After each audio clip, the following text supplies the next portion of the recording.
Hi everyone, I just want to share a small word with you today. இன்றைக்கு நீங்கள் ஒரு வேலை, ஒரு பிஸ்னஸ், ஒரு மினிஸ்ட்ரி செய்து கொண்டிருக்கலாம். And when you see others who are doing the same thing as you might think that you don't have enough skills, enough tools, enough financial supports as they have. அவங்களுக்கு இருக்கிறது போல எனக்கு இல்லையே, இந்த விஷயம் எனக்கு இல்லையே, இந்த கைடன்ஸ் எனக்கு இல்லையே, இந்த சப்போர்ட் எனக்கு இல்லையே அப்படி நீங்கள் நினைத்து கொண்டு இருக்கலாம். But here is the good news. You have enough. Yes, you have enough. உங்களுக்கு போதுமானது உங்களிடத்தில் இருக்கிறது.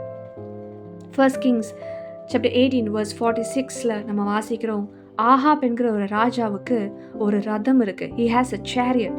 Kings always have the best of best.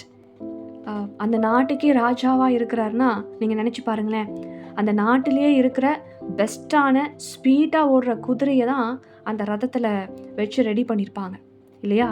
But ரதத்தில் போன ஆஹாப் ராஜாவை காட்டிலும் கால்நடையாய் ஓடின எலியா முன் ஓடினாராம். Amen. Elijah ran ahead of Ahab. You know how? Because God's hand was upon Elijah. கர்த்தருடைய கை எலியாவின் மேல் இருந்ததினால் ரதத்தில் போன ஆகாப்புக்கு முன் எலியா ஓடினாரு. God's supernatural strength, God's supernatural speed, power strengthened Elijah and make him run ahead of Ahab. Today you might feel so weak, so slow. நான் ரொம்ப பின்னாக இருக்கேன். I feel like I'm so behind. என்னுடைய ஏஜில் இருக்கிற பீப்புளோட நான் கம்பேர் பண்ணி பார்த்தா அவங்களுடைய அச்சீவ்மெண்ட்ஸ், அவங்களுடைய சேவிங்ஸ், அவங்களுக்கு இருக்கிற பிளெஸிங்ஸ், அவங்களுக்கு இருக்கிற சம்பத்து, அதோட நான் கம்பேர் பண்ணி பார்த்தா I feel so left behind அப்படின்னு நீங்கள் நினைக்கலாம். பட் நோ ஆமென். கர்த்தருடைய கை உங்கள் மேலே இருக்கிறதுனால God can do wonders in 1 minute. Hallelujah. கர்த்தருக்கு அது லேசான காரியம். ஆமென். நீங்கள் நினைக்கிறதுக்கும் நீங்கள் ஜெபிக்கிறதுக்கும் மிகவும் அதிகமாய் அவரால் செய்ய முடியும். And God will set you on high places. நீங்கள் எக்ஸ்பெக்ட் பண்ணாத உயர்ந்த இடங்களில், ஹை பொசிஷன்ஸ், ஹை பிளேசஸில் உங்களை கர்த்தர் நடக்க பண்ண வைக்க அவரால் முடியும். ஏமேன். இடிந்து போயிருக்கு அலங்கம், ஃபுல்லாக ரூன் ஆகிருக்கு. ஆனால் 52 daysல நெஹேமியா அதை கட்டி முடிச்சாரா? You know how? Because God's hand was upon Nehemiah.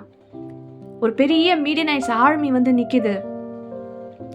God says to Gideon, go with the strength you have. Gideon கேட்குறாரு, என்கிட்ட பெரிய டூல்ஸ் இல்லை, இந்த ஆர்மி எதிர்த்து நிற்கிறதுக்கு என்கிட்ட ஆயுதம் இல்லை. I have nothing Lord. நான் ரொம்ப சின்னவன். I am a small person. என்னால் இதை எப்படி பண்ண முடியும்? And God says, go with the strength that you have. Amen. கிதியோனுக்குள்ள ஒரு ஸ்ட்ரெங்க் இருந்தது, அது கிதியோனுக்கே தெரியல. And when Gideon obey God's word, அவங்க போய் நிற்கும்போது கர்த்தர் அந்த இடத்துல கிதியோனுக்கு விக்டரியை கொடுத்தார். ஆமென். God can do wonders with what you have right now in your hands. You might have a small idea. உங்களுக்கு இருக்கிற ஐடியா ரொம்ப சின்னதாக இருக்கலாம். உங்களுக்கு இருக்கிற தாட் ப்ராசஸ், உங்களுக்கு இருக்கிற பிளான்ஸ் ரொம்ப சின்னதாக இருக்கலாம். பட் அதை வைத்து ஆமென் நீங்கள் மூவ் பண்ணுங்க. Do what God asked you to do. Amen. You have it. It's in you. Hallelujah. God's hand is upon you and He will strengthen you with His supernatural strength, speed and power. And He will make you a testimony, a living testimony for this word. And God bless you.